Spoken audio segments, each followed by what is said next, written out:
everyone. So in today's video, we will be addressing the concept of advice for young gym goers. Alright, before we get started, you might have a question. Why am I qualified to tell you about this? Well, so pretty recently, I have been undergoing a transformation on my own. Like around a year and a half ago, I was 138 pounds, which is like 62.5 kilograms.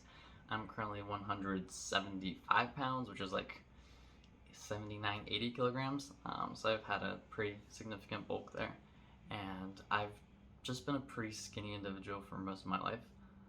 So I think it is pretty important just to share that before we get started.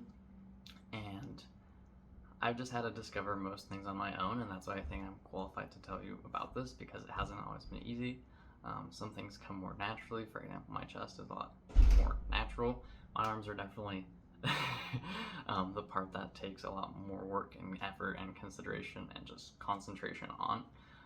So that's why I think I'm qualified to tell you guys about this, because I'm a person that has been going through this journey for the past 2.5-ish years, really been focusing on it for the past year and a half, and I'm still going through it, so I'm here with you guys in the trenches. So let's finally get to the video, shall we?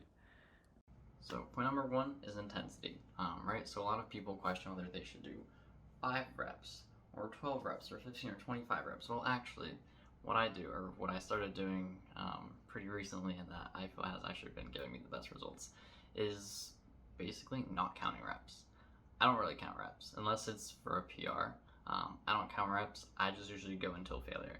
And this is because the concept of doing intense training is more important than doing a certain amount of reps.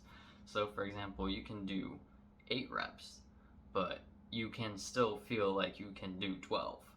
And a lot of people go to the gym and they never actually push themselves to that limit, and if you don't push yourself into that limit, then there is no chance for actually growing at the speed you want to grow. Alright, I know for a lot of young guys out there, probably one of the main reasons you want to go to the gym is either arms or abs.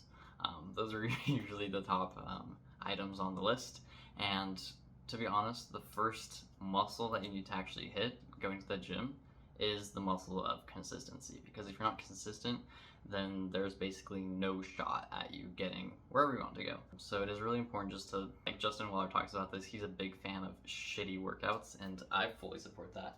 I think it is a lot better because once you go to the gym, even if you don't feel like it, there's basically no chance you're gonna go and feel worse than you did before. Like, I usually, if I have a headache, I will go to the gym, and then I will not have a headache leaving the gym. Even though like I had a good workout, it just keeps the blood flowing. You have to breathe, you have to drink water, aka you hydrate, you get oxygen to your body, and basically there's no shot of you feeling worse than you did before. So going to the gym is a must even on those bad days. And as I said, like, consistency is super important. Me personally, I work out 7 times a week. I don't take rest days. I don't think you need to go that extreme, but it is important just to have a schedule and just be consistent with it, because without consistency, you don't get anywhere. There is a quote that greatness is just being good repeatedly. So that's basically what it is. You don't have to have an amazing PR workout every time you go, but you have to be there every time.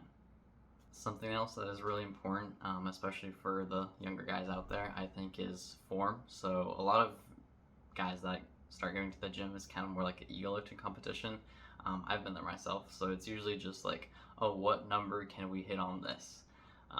And that's usually not the right type of mindset. So for example, if we're doing curls, it's really not about the weight you're doing, it's more about just getting the right muscle movement. You're not supposed to be swinging your elbow, because then you start using your back, your chest, your shoulders, instead of actually isolating your bicep.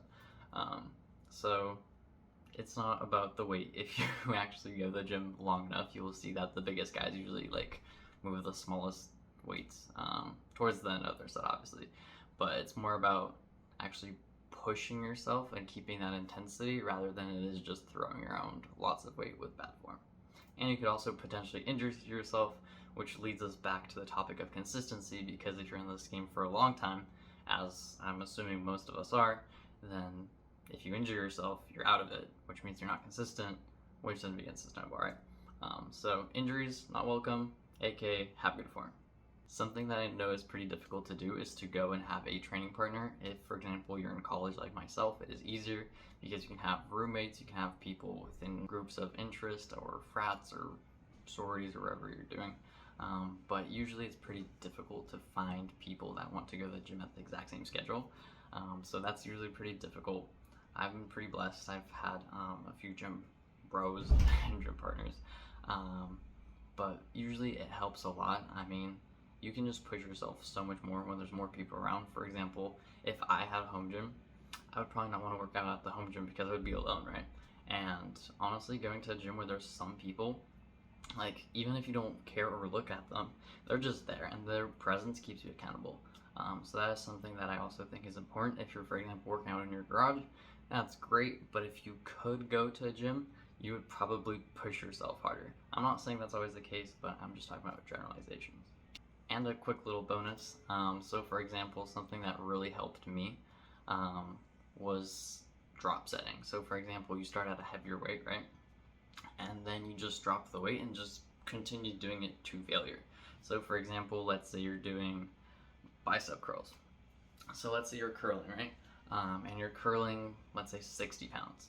You do X amount of things until you, like, reps, until you feel tired. Again, not counting really, just more doing until we feel it, because you feel it. Especially the more you go to the gym, the more you'll get to, like, build that mind-muscle connection, then you just feel how many you have left. So let's say we're like 3 away from failure. We grab a 50 or a 45, and we curl it until we're almost done. And then we grab a 30, and then a 20. Obviously, you don't have to go that extreme. I usually go 1 to 2 drop sets, meaning I'll start out top weight, drop set, drop set. And I just think, like, okay, conceptualize this. You have a bathtub, right? So to fill a bathtub, you can put in soccer balls. Soccer balls are your top set because they tire you out the most. But in between the soccer balls and the bathtub, there's still a lot of room, right? So what you can do is put golf balls. Golf balls are your first drop set. And golf balls will go in between the soccer balls and fill the bathtub in more. Now what you can do by grabbing a really light weight at the very end is fill the bathtub up with sand, because sand will get everywhere and it'll actually tire you out really well. So you have basically nothing left, and that is the feeling that I think all gym goers should strive for when working out. So just conceptualize that, like the soccer, golf balls, and sand, and just filling up the bathtub or emptying out your reservoir of energy. So that's the trick with drop sets. Alright, thank you for watching my video. If you like, please subscribe, and if you have any comments or any questions, please feel free to hit me up, and I will see you in the next one.